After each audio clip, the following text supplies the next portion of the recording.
दुनिया के नक्शे पर एक ऐसा छोटा सा शहर है जिसे ढूंढना भी मुश्किल है, लेकिन हैरानी की बात यह है कि आज वही छोटा शांत सा शहर दुनिया के सबसे बड़े मेगा डेवलपमेंट प्लान्स के बीचों बीच खड़ा है। एक ऐसी तटवर्ती जगह जहां कुछ साल पहले तक मछुआरों की टूटी नावें, खाली सड़कें और रेत ही रेत दिखाई देती थीं। पर अब वही जगह ग्वादर को कहा जा रहा है पाकिस्तान का दुबई। पर क्या सच में ऐसा हो सकता है? क्या एक ऐसा शहर जो आज भी पानी की एक बूंद के लिए टैंकर पर निर्भर है, जहां रात को बिजली ऐसे गायब हो जाती है जैसे किसी ने स्विच ऑफ कर दिया हो, वह सच में दुनिया का अगला इंटरनेशनल ट्रेड हब बन सकता है? या फिर यह सब सिर्फ एक महंगी कहानी, एक बड़ा राजनीतिक सपना है जो कभी हकीकत नहीं बनने वाला? और सबसे बड़ा सवाल, ग्वादर का भविष्य चमकेगा या ये दुनिया के सबसे बड़े अधूरे प्रोजेक्ट में बदल जाएगा? चलिए देखते हैं। ग्वादर पाकिस्तान के दक्षिण पश्चिमी कोने में अरब सागर के ठीक किनारे बसा हुआ एक छोटा सा तटवर्ती शहर है। लेकिन इसकी लोकेशन कोई साधारण लोकेशन नहीं है, क्योंकि यह उस जगह के पास है जहां से दुनिया का 1/3 तेल सिर्फ कुछ किलोमीटर की दूरी पर गुजरता है, यानी स्ट्रेट ऑफ हॉर्मुज। यानी अगर दुनिया की जियोपॉलिटिक्स को एक गेम मान लिया जाए तो ग्वादर उस गेम की सबसे कीमती पोजीशन है। लेकिन असली ट्विस्ट तो अब आता है। कम लोग जानते हैं कि ग्वादर शुरुआत से पाकिस्तान का हिस्सा था ही नहीं। 1968 तक यह पूरा क्षेत्र ओमान के अंडर था और फिर पाकिस्तान ने इसे करीब $3 मिलियन देकर खरीदा। यानी जितने में आजकल बड़े शहरों में एक प्रीमियम अपार्टमेंट मुश्किल से आता है, उतने में एक पूरा बड़ा तटीय शहर खरीद लिया गया। मतलब शुरुआत से ही ग्वादर एक लेट स्टार्टर रहा, लेकिन उसकी लोकेशन का दाम इतना बड़ा है कि दुनिया की नजरें आज भी यहां टिक जाती हैं।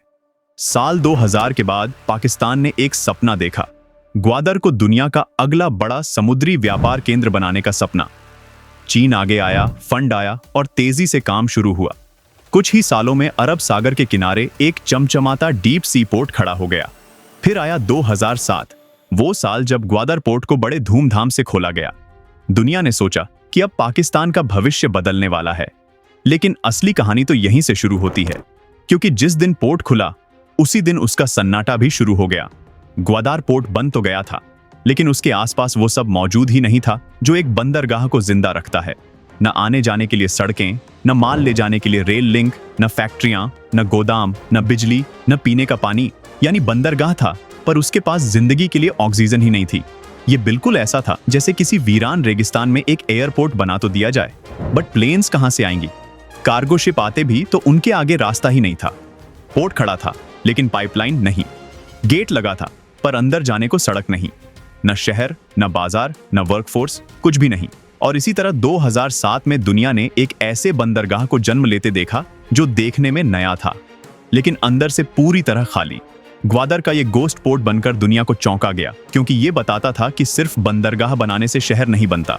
उसके लिए इंफ्रास्ट्रक्चर चाहिए, सांस चाहिए और सबसे जरूरी लोग चाहिए। फिर आता है कहानी का सबसे बड़ा और गेम चेंजिंग मोड़, 2015। चाइना और पाकिस्तान ने मिलकर सीपेक यानी चाइना पाकिस्तान इकोनॉमिक कॉरिडोर पर साइन किया, जिसे उस समय एक हिस्टोरिक और साउथ एशिया का सबसे एम्बिशियस मेगा प्रोजेक्ट माना गया। शुरुआत में इसकी कीमत $46 अरब बताई गई थी, लेकिन प्रोजेक्ट के स्केल और नए फेजेस के जुड़ने के बाद आज इसकी वैल्यू $60 अरब से भी ऊपर पहुंच चुकी है। और इस पूरे प्रोजेक्ट का दिल, दिमाग और बैकबोन तीनों एक ही जगह धड़कते थे, ग्वादर पोर्ट। कई लोग सोचते हैं कि चीन पाकिस्तान का मददगार दोस्त बनकर ये सब कर रहा था, लेकिन असल कहानी इससे कहीं ज्यादा रणनीतिक थी। चाइना की असली नजर थी अरेबियन सी तक डायरेक्ट एक्सेस पर, ताकि वह मलाक्का स्ट्रेट जैसे लंबे और एक्सट्रीमली रिस्की सी रूट पर डिपेंड न रहे। मलाक्का स्ट्रेट पर आज भी दुनिया का करीब 60% ऑयल ट्रेड गुजरता है।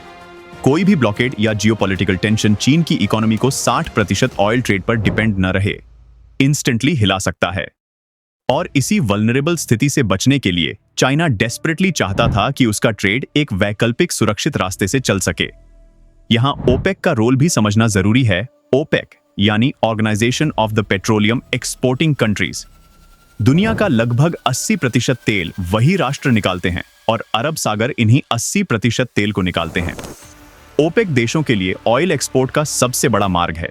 चाइना दुनिया का सबसे बड़ा ऑयल इंपोर्टर है, इसलिए अरेबियन सी तक सीधी पहुंच का मतलब था ओपेक ऑयल उसकी दहलीज तक बिना किसी जोखिम के। यानी ग्वादर सिर्फ एक पोर्ट नहीं, बल्कि चाइना की entire energy security, trade dominance और इंडियन ओशन में स्ट्रेटेजिक प्रेजेंस का सेंट्रल लिंक बन चुका था। यही कारण है कि सीपेक सिर्फ एक आर्थिक प्रोजेक्ट नहीं, बल्कि एशिया के पावर बैलेंस को बदलने का मास्टर स्ट्रोक था।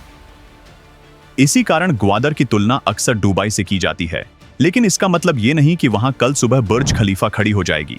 दुबई की सफलता 4 पिलर्स पर टिकी थी: ट्रेड, लॉजिस्टिक्स, टूरिज्म और फाइनेंशियल सर्विसेज। ग्वादर का ब्लूप्रिंट भी इसी मॉडल से इंस्पायर्ड है। फर्क सिर्फ इतना है कि दुबई के पास तेल का पैसा था, सेंट्रलाइज्ड प्लानिंग थी, कम आबादी थी और सिक्योरिटी इश्यूज जीरो थे, जबकि ग्वादर के पास शुरुआत में न बिजली थी, न पानी, न रोड नेटवर्क, न लोकल सपोर्ट और सुरक्षा तो सबसे बड़ा सवाल बनी हुई थी। सैटेलाइट इमेजेस में ग्वादर एक चमचमाता फ्यूचरिस्टिक कोस्टलाइन लगता है, लेकिन ग्राउंड रियलिटी कहीं ज्यादा कॉम्प्लेक्स है। हर रोज बिजली कट, पानी के लिए टैंकर, कई इलाकों में सीवर लाइन नहीं, अस्पतालों की कमी, बेरोजगारी और लगातार प्रोटेस्ट्स।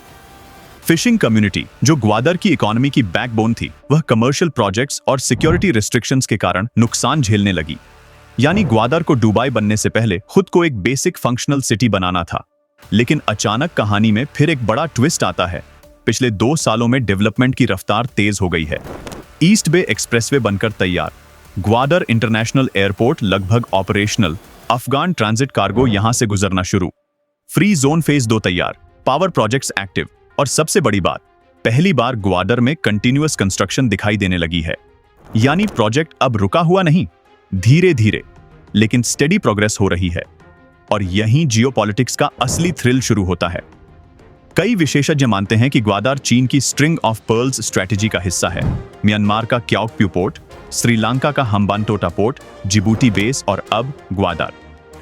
इंडियन ओशन के चारों तरफ चाइना फंडेड पोर्ट्स की एक चेन, जो ऑफिशियली कमर्शियल कहलाते हैं, लेकिन उनकी लोकेशन और डेप्थ उन्हें स्ट्रेटेजिक बना देती है। इसके जवाब में इंडिया ने ईरान में चाबहार पोर्ट खड़ा किया, जो ग्वादर से सिर्फ 170 किलोमीटर दूर है। यानी यह सिर्फ पोर्ट्स की कंपटीशन नहीं, बल्कि दुनिया की जियोपॉलिटिक्स यहां आमने सामने खड़ी है। अब सबसे बड़ा सवाल यही है कि ग्वादर आखिर किस दिशा में जाएगा। एक तरफ बेस्ट केस सिनेरियो है, जहां वेस्टर्न चाइना का व्यापार सीधे ग्वादर से बाहर निकलता है। सेंट्रल एशिया और अफगानिस्तान का कार्गो इसी कोस्ट से दुनिया तक पहुंचता है।